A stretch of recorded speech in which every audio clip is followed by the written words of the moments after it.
Hello, আসসালামু আলাইকুম। সবাই কেমন আছেন? আজকে রান্না করব কাঁচা কলা।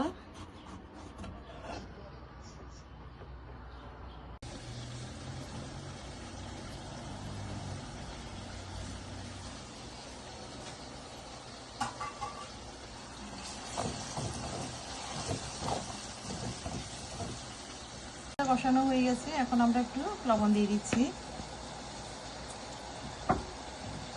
এখন দিয়ে দিব চিংড়ি মাছ, ছোট চিংড়ি।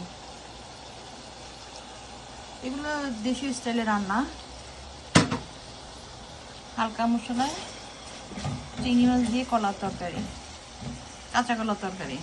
এটা যেরকম হেলদি, খেতে অনেক মজা। পরিমাণ মতো টমেটো আর কাঁচামরিচ দিয়ে দিচ্ছি আমরা। মশলাটা ভালো করে কষানো, চিংড়ি মাছটা হয়ে যায়।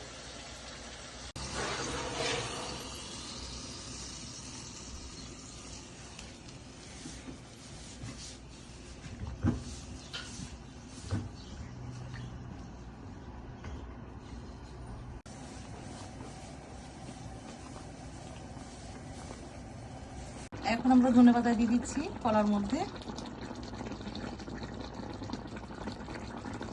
দারুণ মজার চিংড়ি দিয়ে কলার তরকারি, কাঁচা কলার তরকারি।